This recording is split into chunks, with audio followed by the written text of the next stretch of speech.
السلام علیکم دوستو، کیسے ہیں آپ سب؟ میں زبینہ فیاض ایک بار پھر آپ کے ساتھ میں شروع کر رہی ہوں لا شریک بائی محمد فیاض ماہی صاحب پارٹ 17۔ ان 7 دنوں میں جاسم نے خود کو کافی امپروو کیا تھا۔ اس کا زخم گویا کہ ابھی گیلا تھا، لیکن درد کی شدت کافی کم ہو گئی تھی۔ آج اس کا نکاح تھا۔ گاؤں سے خصوصی طور پر ولی محمد کو بلایا گیا تھا، جو نکاح پڑھانے کے لیے تیار تھے۔ یہ ساری تقریب خان کی کوٹھی میں ہونا طے پائی تھی۔ خان کے کچھ قریبی ساتھی چاچا سکندر، چاچی عروج اور خاص طور پر مراد کو بھی مدعو کیا گیا تھا۔ وہ اپنی بہن کی اس طرح نکاح کی تقریب میں شرکت تو کر رہا تھا، لیکن اس نے خان کے سامنے ہاتھ جوڑ کر سب کو رلا دیا تھا کہ انہوں نے اس کی بہن کو اپنی بیٹی کی طرح رکھ کر اس کے خاندان پر بہت بڑا احسان کیا ہے۔ آج اماں ابا بہت خوش ہوں گے۔ لیکن خان اور مومنہ نے اس کو سینے سے لگا کر سمجھایا اور اس کو تسلی دی۔ چاچی عروج نے بھی اس کو اپنے سینے سے لگا کر تسلی اور دلاسا دیا کہ اللہ کا شکر ادا کرو کہ اس نے بہت ہی نیک اور بڑے کام کے لیے خان بھائی کو تو چنا ہی تھا، لیکن اس کی تقدیر کا پھیر دیکھو کہ تم اس کے بھائی ہو، وہ اپنی باجی کی شادی میں بھی شامل ہو۔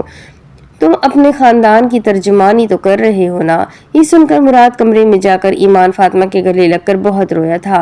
ان دونوں کو آج شدت سے بھاگیہ شمروز یاد آئے تھے، لیکن وہ خان اور مومنہ کے خلوص کے سامنے ان کی کمی محسوس نہ کر سکے تھے۔ اور سلونی کی طرف سے بھی چند ایک لوگ جو اس کے محلہ دار بھی تھے اور کچھ لوگ اس کی فیلڈ میں سے بھی تھے، وہ ایک بارات بن کر خان کی کوٹھی میں داخل ہوئے تھے۔ استقبال کے لیے پھولوں کے ہار لیے خان اور مومنہ گیٹ کے پاس کھڑے تھے۔ سبھی بہت ہی خوش تھے، مسکراہٹوں کا تبادلہ ہو رہا تھا۔ مہمانوں کو بٹھانے کے لیے بہت ہی اچھا انتظام کوٹھی کے وسیع لان میں کیا گیا تھا۔ گویا کہ رات ہو چکی تھی، لیکن شہروں میں ایسی تقریبات کے شروع ہونے اور ختم ہونے کا کوئی مخصوص وقت نہیں ہوتا ہے۔ ایک طرف کرسی پر بیٹھا درود احمد بھی علی حسن کے ساتھ اپنے دل کی باتیں کرنے میں مصروف تھا۔ جاسم اس وقت واقعی میں کسی فلم کا ہیرو لگ رہا تھا، اور اس کے ساتھ والی کرسی پر بیٹھی اس کی بڑی بہن سلونی، جو آج بہت خوش بھی تھی اور اداس بھی تھی کہ آج اس نے ماں باپ کے بعد وہ فرض پورا کرنے جا رہی تھی جس کی ذمہ داری اس نے اٹھائی تھی، اور بہت سی تکلیفوں اور مشکلات سے گزر کر آج وہ اس نیک مقصد میں باعزت سرخرو ہو رہی تھی۔ اپنے اس چھوٹے بھائی کے لیے اس نے اپنے گھر کی پرواہ نہ کی تھی۔ اس نے کوئی بھی اولاد اپنی کوکھ سے نہ جنمی تھی کہ کہیں اس کے شوہر مکھن کے بچوں کے ساتھ ساتھ جاسم کی بھی حق تلفی نہ ہو جائے۔ لیکن آج وہ یہاں آنے سے پہلے اللہ کے حضور خوب رو کر آئی تھی۔ اس نے شکرانہ ادا کیا تھا۔ اس نے آنسوؤں کو بہا بہا کر رب کو راضی کرنے کی پوری کوشش کی تھی۔ اس نے اپنے سبھی اگلے پچھلے گناہوں کو یاد کر کے اللہ کے حضور اس بات کی معافی بھی مانگی تھی کہ مکھن جیسے زانی شرابی شوہر کے ساتھ رہتی رہی ہے، جو کہ گاؤں کی معصوم بچیوں کی عزتوں کو تار تار کرنا اپنا کمال سمجھتا تھا۔ اس کو یہ سوچ کر ہی خود سے گھن آنے لگی تھی۔ جب اس کے دل کو سکون محسوس ہوا، اس کو یہ بات محسوس ہونے لگی کہ اللہ کریم نے اپنی بارگاہ میں اس کے آنسوؤں کو قبول فرما کر اس کو معاف کر دیا، تو اس کے دل میں ایک ایسا سکون بس گیا تھا کہ وہ اس سکون کو کوئی بھی نام نہ دے سکتی تھی۔ لیکن اب وہ مطمئن ہو کر جاسم کے ساتھ والی کرسی پر بیٹھی ہوئی تھی۔ فوٹوگرافر اور ویڈیوگرافر اپنے اپنے کاموں میں مصروف تھے۔ جب ایمان فاطمہ کو دلہن کے روپ میں لایا گیا تو دور بیٹھا درود احمد بے ساختہ اپنی کرسی سے اٹھ کر اس کو دیکھنے لگا تھا۔ وہ اپنے دل کی دھڑکنوں پر قابو پاتا ہوا ایمان فاطمہ کو دیکھے جا رہا تھا، لیکن وہ اس کے جذبات اور احساسات سے بے نیاز چلتی ہوئی جاسم کے پہلو میں بیٹھ گئی تو درود احمد بھی اپنی کرسی پر بیٹھ گیا، لیکن اس کی نظریں ابھی تک ایمان فاطمہ کے سراپے کو دیکھنے میں مگن تھی۔ ولی محمد نے ان دونوں کے سروں پر پیار سے ہاتھ پھیرا اور نکاح پڑھانا شروع کر دیا۔ کاغذی کارروائی دن میں ہی کر لی گئی تھی، لیکن اب نکاح پڑھایا جا رہا تھا۔ جاسم اور ایمان فاطمہ کسی انجانے خوف سے ایک دوسرے کو دیکھ نہ پا رہے تھے جب تک ان دونوں کے نکاح رجسٹر پر دستخط نہ ہو گئے اور ان کو کلمے پڑھا کر اللہ اور اس کے رسول کی سنت کے مطابق شریعت محمدی کی تائید میں میاں بیوی تسلیم نہیں کیا گیا تھا۔ دونوں ہی کے دلوں کی دھڑکنیں بے ترتیب تھی۔ ولی محمد کی دعائیہ الفاظ میں مانگی گئی دعائیں دعا میں جو گریہ زاری اور محبت شامل تھی اس کو صرف وہی جانتے تھے کہ انہوں نے بھی آج اللہ کے حضور خود کو باعزت سرخرو ثابت کر دیا تھا کہ اللہ کریم نے سالوں پہلے جو ان کی ڈیوٹی لگائی تھی وہ اس کو نبھانے میں بخوبی کامیاب ہو گئے تھے۔ آج بھاگیہ شمروز سے کیا گیا وعدہ انہوں نے پورا کر دیا تھا کہ وہ ان کے بچوں کا خیال رکھیں گے۔ اب مراد کی باری تھی، وہ بھی ان سے رابطے میں تھا، وہ اس لیے بھی دعا گو تھے۔ سبھی نے سلونی اور خان کے ساتھ ساتھ نئے جوڑے کو بھی مبارکباد پیش کی تو کوٹھی میں پرسکون سا ہیولا اپنا سایہ کرتا ہوا گزرا اور سوائے ولی محمد اور درود احمد کے کسی کو بھی نظر نہ آیا تھا۔ خان رونے لگے تھے۔ اللہ کریم نے آج ان کو بھی بیٹی کے فرض سے باعزت سبق دوش کیا تھا۔ مومنہ بھی اپنی ممتا کو دلاسا دیتے ہوئے رو پڑی تھی۔ علی حسن ان سب کو حیرانگی سے دیکھ رہا تھا۔ مہمانوں کو پر تکلف کھانا کھلایا گیا، سبھی کھانے کی بہت تعریف کر رہے تھے۔ کھانا کھانے کے بعد ولی محمد اور درود احمد اپنے لیے مختص کردہ کمرے میں چلے گئے کہ یہ ایک رسم تو رات بھر ہی چلنے والی تھی، لیکن سلونی نے مومنہ کو گلے لگا کر اجازت چاہی تو وہ خان کی طرف دیکھنے لگی جو ان کے پاس ہی کھڑے تھے۔ ایمان فاطمہ اور جاسم کی تاثرات بیان سے باہر تھے، وہ دونوں ہی ایک دوسرے کو کنکھیوں سے چھیڑ بھی رہے تھے۔ او مائی گاڈ، سانو لا گیا، جاسم نے ایمان فاطمہ کے کان میں کہا تو مسکرا کر اس کی آنکھوں میں دیکھتی ہوئی بولی، اب تو طوفان بھی آ جائے تو مجھے کوئی فکر نہیں ہے جاسم۔ سبھی نے سن لیا تھا اس لیے ایک بھرپور کہا لگا تھا۔ رات کافی گہری ہو گئی تھی۔ خان نے اپنے سیکیورٹی گارڈز کو بلا کر جاسم اور سلونی کو ان کے گھر بحفاظت چھوڑ کر آنے کا کہا۔ باقی سبھی مہمان تو چلے گئے تھے، خان اور مومنہ بھی اپنے اپنے کمروں میں چلے گئے تو ایمان فاطمہ علی حسن کو اٹھائے اپنے کمرے میں موجود تھی۔ وہ ساتھ ساتھ اپنے زیورات بھی اتار رہی تھی اور ساتھ ساتھ علی حسن کی توتلی باتوں کے جواب بھی دے رہی تھی۔ اب تم اس گھر سے چلی جاؤ گی؟ علی حسن نے ایک اور معصومانہ سوال کیا تو زیور کو ڈبے میں ڈال کر دراز میں رکھتی ہوئی اس کی طرف دیکھے بغیر ہی بولی، ابھی تو تمہارے پاس ہی ہوں۔ وہ کچھ سوچنے لگا تھا۔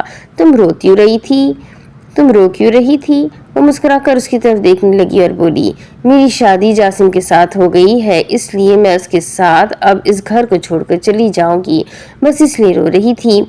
اچھا، وہ ماموں درود بھی رو رہا تھا۔ وہ یہ کہہ کر خاموش ہو گیا تھا، لیکن ایمان فاطمہ کے رونگٹے کھڑے ہو گئے تھے۔ وہ علی حسن کی طرف دیکھ رہی تھی لیکن وہ کہیں اور دیکھنے میں مصروف تھا۔ ایمان فاطمہ نے اس کو اٹھایا اور مومنہ کے کمرے کا دروازہ کھٹکھٹا کر اس کو مومنہ کو پکڑا دیا اور واپس کمرے میں پہنچ گئی۔ وہ علی حسن کی بات پر غور کرتی ہوئی ماضی میں پہنچی تھی، لیکن اس نے اپنے آپ کو حال اور مستقبل میں بھی موجود رکھا تھا۔ اس کو یاد آ رہا تھا کہ وہ درود احمد کے ساتھ مٹی میں کھیلتی رہتی تھی۔ باغی اس کو چھیڑا کرتی تھی کہ اگر درود احمد کا نام یوسف ہوتا تو بابا جی سے کہہ کر اپنی زلیخا کے لیے یوسف کا ہاتھ مانگ لیتی۔ وہ دونوں ہی اتنی بڑی بات سے بے نیاز ہو کر ہنس پڑتے تھے۔ درود احمد اس کے کہنے پر آم کے پیڑ پر تیزی سے چڑھ جاتا تھا۔ وہ پکے آم زلیخا کے لیے توڑ کر نیچے پھینکتا جاتا تھا۔ کبھی مراد اور کبھی زلیخا ان آموں کو اٹھا کر اپنی جھولی میں ڈال لیتے تھے۔ اس نے جوانی کی دہلیز پر قدم رکھتے ہی کئی بار زلیخا کو مکھن سلطان کی گندی نظروں سے بچانے کے لیے اس کے اسکول سے گھر تک ساتھ چلا تھا۔ اس نے سب سے بڑا کام تب کیا تھا جب بھاگیہ شمروز گھر کے اندر چل رہے تھے۔ اس نے بابا جی سے ضد کر کے زلیخا کے گھر میں پچھلی دیوار سے چھلانگ لگائی تھی۔ وہ زخمی بھی ہو گیا تھا لیکن اس کو تو اس وقت صرف زلیخا کی پرواہ تھی۔ اس کو بچا کر لانے میں کامیاب بھی ہو گیا تھا۔ اس کے چہرے پر فاتحانہ مسکراہٹ تھی۔ کئی بار زلیخا نے محسوس کیا تھا کہ وہ اس میں دلچسپی لے رہا ہے، لیکن وہ اس کو گاؤں کا کملا جھلا اور اپنے بچپن کا ساتھ سمجھ کر فراموش کرتی رہی، لیکن وہ اس کے دلی جذبات کو سمجھ ہی نہ پائی تھی۔ وہ یہ بھی نہ محسوس کر سکی تھی کہ وہ کئی گھنٹے ان کے گھر کے باہر جا کر کھڑا رہتا تھا۔ اس کو دھوپ اور چھاؤں کی کوئی پرواہ نہ تھی۔ لوگ اس کو دھوپ میں کھڑا دیکھ کر جھلا کہنے لگے تھے۔ وہ تیز بارش میں بھی کھڑا رہتا اور کھڑکی کے ساتھ لگ کر مراد کو آوازیں دیتا تو زلیخا اس کو کہتی کہ مراد سو گیا ہے، اب تم بھی گھر چلے جاؤ۔ وہ پوچھتا کہ اب چلا جاؤ تو زلیخا بھول پن میں کہہ دیتی کہ ہاں اب تم گھر چلے جاؤ۔ وہ زلیخا کی بات کو حکم کا درجہ دیتا تھا۔ لیکن آج ننھے علی حسن نے بات کی تو اس کو یاد آنے لگا کہ درود احمد کے کیا جذبات ہوں گے۔ وہ جاسم کے ساتھ بیٹھی ایمان فاطمہ کو زلیخا سمجھ کر دیکھ رہا ہوگا، لیکن زلیخا نے تو کبھی بھی اس سے کوئی ایسا وعدہ نہ کیا تھا کہ وہ ایسے جذبات اپنے دل میں اس کے لیے پیدا کر کے بیٹھا ہوا تھا۔ اس نے ایسا کیوں کیا تھا؟ اب سزا بھی اس کو ہی بھگتنا ہوگی۔ ایمان فاطمہ نے مراد اور سکندر چاچا کی فیملی کو بھی مدعو کیا ہوا تھا۔ وہ بہت خوش تھے اور جاتے ہوئے تو چاچا سکندر نے خان کو باقاعدہ سلوٹ کیا تھا کہ انہوں نے بہت بڑا فرض ادا کر کے اپنی آخرت کو سنوار لیا ہے۔ جاسم کی کال دیکھ کر ایمان فاطمہ نے موبائل پکڑا اور کال ریسیو کر کے اس سے باتیں کرنا شروع کر دی۔ ولی محمد کی آنکھ کھلی تو انہوں نے دیکھا کہ درود احمد ابھی تک جاگ رہا تھا۔ وہ اس کی طرف دیکھ کر بولے، ابھی تک جاگ رہے ہو؟ ان کا لہجہ بھی اداسی سے بھرپور تھا، لیکن وجہ کوئی اور ہی ہوگی۔ درود احمد ان کی بات سن کر آہستگی سے بولا، نئی جگہ ہے نا بابا، نیند نہیں آ رہی۔ وہ اس کی بات سن کر ایک سانس بھر کے بولے، نئی جگہ پر جب پرانے خواب دیکھے جائے تو پھر نیند کہاں آتی ہے؟ ایک آنسو بہ کر درود احمد کے گال پر بہہ گیا۔ وہ اپنا رخ دوسری طرف موڑتا ہوا بولا، پرانے خواب اتنے ظالم کیوں ہوتے ہیں بابا کہ کوئی بھی لحاظ نہیں کرتے؟ آنکھوں میں اترنے کے لیے نیند کے محتاج کیوں نہیں ہوتے؟ ولی محمد کمرے میں رکھے میز پر سے پانی کا جگ اٹھا کر گلاس میں ڈالتے ہوئے پانی سے پہلے بولے، جس طرح زندہ رہنے کے لیے پانی پینا بہت ضروری ہے نا، بنا ہی پیاس لگے بھی پینا پڑتا ہے تاکہ زندہ رہا جائے، اسی طرح پرانے خواب بھی بہت ظالم ہوتے ہیں۔ یہ انسان کو زندہ رہنے کا حوصلہ دینے کے لیے جاگتی آنکھوں میں بھی اتر آتے ہیں۔ وہ یہ سن کر اپنے بیڈ پر اٹھ کر بیٹھ گیا اور ان کی طرف دیکھ کر بولا، لیکن میرے تو سبھی خواب میرے قاتل بن کر مجھے اس نئی جگہ پر لائے ہیں۔ وہ رو رہا تھا بالکل ایک بچے کی طرح جس کا بہت ہی قیمتی کھلونا یا تو چھن گیا ہو یا پھر ٹوٹ گیا ہو۔ جس طرح کسی کا شکار کرنا ہونا اس کو شکاری گھیر کر اپنی جو میں لاتا ہے۔ میرے ساتھ بھی تو ایسا ہی ہوا ہے بابا، میں وہ صیاد ہوں جو آپ اپنے دام میں آ گیا ہے۔ وہ رو رہا تھا۔ ولی محمد اس کے بیڈ پر بیٹھ گئے، اس کا سر اپنی گود میں رکھ کر اس کو سمجھانے لگے، ہم بہت مخصوص اور اللہ کے چنے ہوئے لوگ ہوتے ہیں بیٹا۔ یہ دنیا کی محبت ہمیں اللہ کی عبادت سے بیگانہ کرنے کے لیے شیطان کا ایک وار ہوتا ہے۔ جو اس وار کی زد میں آیا وہ رہ گیا، اور جو اس وار سے بچ گیا وہ نج گیا، وہ جو نج گیا وہ تر گیا، جو تر گیا وہ گھر گیا، اور جو گھر گیا اس نے سامنے وہ محبوب دیکھ لیا جو اس کو اتنی مشکلوں سے نکال کر اپنے سامنے کھڑا دیکھ کر خوش ہوتا ہے، بہت ہی خوش ہوتا ہے۔ وہ اپنے فرشتوں سے کہتا ہے کہ دیکھو یہ ہے وہ میرا بندہ جو شیطان کے اس وار سے بچ کر نکلا ہے، جس وار سے بڑے بڑے ولی، بڑے بڑے مہاراجہ پگڑیوں والے تاج و تخت لٹا دیتے ہیں اور اپنے اس بندے کے لیے بہت ہی بڑے انعام کا اعلان فرماتا ہے۔ جانتے ہو اعلان کیا ہوتا ہے؟ جانتے ہو؟ وہ اپنے اس بندے کو اپنے پیارے محبوب کالی کملی والے تاجدار مدینہ کا ہمسایہ جنت میں بنا دیتا ہے۔ ولی محمد اس کا دھیان بٹانے کی کوشش کر رہے تھے کہ فجر کی اذان ان کے کانوں میں پڑی۔ وہ درود احمد کا جواب سنے بغیر ہی بولی، دیکھو اس مؤذن کی سعادت اور انعام دیکھو کہ اللہ کریم نے اسے ان تمام لوگوں سے چنا ہے جو اس وقت غفلت کی نیند سو رہے ہیں۔ اس کی ڈیوٹی لگائی گئی ہے کہ یہ اللہ کے مقدس نام سے لوگوں کو جگائے، ان کو اللہ کی طرف بلائے، یہ چنا ہوا بندہ ہے۔ درود احمد باقی اس دنیا کی ساری محبت فضول ہے، یہ کہہ کر ولی محمد اس کے بیڈ سے اٹھے تو بولا، اس نے بھی تو جب اپنے محبوب کو دیدار کے لیے عرش پر بلایا تھا دنیا سے ہی بلایا تھا۔ محبت اور عشق تو اس نے بھی اس انسان سے کیا ہے جو دنیا میں موجود تھے۔ اتنی بڑی بات اس کو کس نے سکھائی اور بتائی تھی؟ ولی محمد کانپ کر رہ گئے۔ وہ اس کی طرف دیکھنے لگے، وہ انہی کی طرف دیکھ رہا تھا جیسے کہ جواب کا طالب ہو۔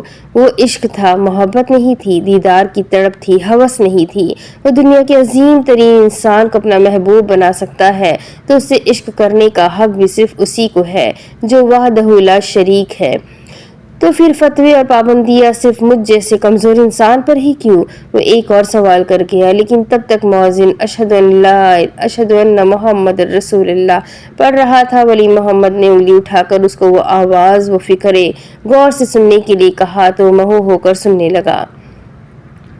اذان میں اپنے محبوب کا نام، وضو میں ان کا نام، نماز ان پر درود السلام پڑھے بغیر منظور و قبول نہیں ہے۔ کلمے میں اپنے محبوب کا نام اپنے نام سے پہلے لگانے کا مقصد یہی ہے کہ وہ محبت جو میں نے اپنے محبوب محمد مصطفیٰ صلی اللہ علیہ وسلم سے فرمائی ہے، تم پر بھی وہی محبت اور عشق واجب ہے، ورنہ دنیاوی محبت اور دنیا داری کی تو صرف ایک امتحان ہے۔ جو اس امتحان سے پاس ہوا وہ اللہ کے یہاں مقرب جانا جائے گا، اور جو صرف دنیاوی محبت ہی کرتا چلا گیا وہ دنیا سے ہی چلا گیا، وہ پاس نہیں ہے نہ ہی کامیاب ہے، وہ فیل ہے، اور فیل بندے کی اس کے دربار میں کوئی جگہ نہیں ہے۔ ولی محمد نے بہت ہی اچھے طریقے سے اس کو سمجھا دیا تھا۔ وہ ایمان فاطمہ کی محبت کو دل سے نکالنے کے لیے اپنے بیڈ سے اٹھا وضو کرنے چلا گیا، پھر جائے نماز تھا اور درود احمد کے وہ آنسو تھے جو اپنی غلطی پر بہا رہا تھا۔ ولی محمد اس کو بڑے غور سے دیکھ رہے تھے، وہ اللہ کے یہاں اس بات کی دعا کرنے لگے تھے، اب اس کو اپنی لو لگا دے میرے مولا، اب میری بھی بس ہو رہی ہے، اس کو وہ بنا دے جو تو بنانا چاہتا ہے، میں تیری چاہت میں راضی و خوش ہوں۔ انہوں نے دیکھا کہ درود احمد کا وجود ہولے ہولے سے کانپنا شروع ہو گیا ہے اور وہ بول رہا تھا، بس ایک بار اس غلطی کی معافی دے دے میرے مولا، میں ہر تاوان دینے کو تیار ہوں، بس ایک بار تیرے محبوب کا واسطہ مجھے معاف کر دے۔ وہ زار رونے لگا تھا۔ ولی محمد نے بھی اپنے ہاتھ اللہ کی بارگاہ میں اٹھا دیے تھے، وہ خاموش زبان سے اللہ کے حضور دعا فرما رہے تھے۔ وہ درود احمد کی غلطی جو کہ گناہ تھی اس کو معافی دلانے کے لیے اللہ کی بارگاہ میں اپنی سفارش کو عرضی بنا کر پیش کر رہے تھے۔ ان کے آنسو ان کی ریش مبارک کو دھو رہے تھے اور دل کو سکون بخش رہے تھے۔ وہ اللہ کا درد کرنے کے لیے سجدے میں گر گئے اور دیر تک اسی کیفیت اور حالت میں رہے۔ دوسری طرف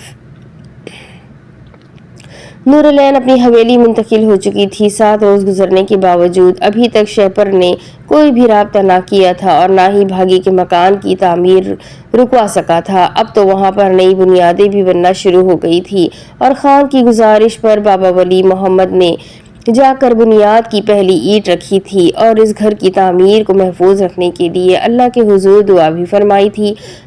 کام بہت تیزی سے ہو رہا تھا۔ نور العین کے سینے پر سانپ لوٹ رہے تھے۔ وہ اس گھر کو اسی طرح جلی ہوئی حالت میں رکھ کر گاؤں کے تمام باسیوں پر ساری زندگی کا اپنا رعب اور دبدبہ قائم رکھنا چاہتی تھی، لیکن کسی کو بھی معلوم نہ تھا کہ یہ بھاگی کا بھائی کون ہے، کہاں سے آیا ہے اور اس گھر کو تعمیر کیسے کروا رہا ہے۔ اس گھر کی تعمیر رکوانے کے لیے اگر مکھن سلطان عدالت یا کچہری کے علاوہ کسی بھی ادارے کا ساتھ مانگتا تو سب سے پہلا سوال یہی ہونا تھا کہ اس گھر کو آگ کیسے لگی ہے اور گھر کے اصلی مکین کہاں ہے۔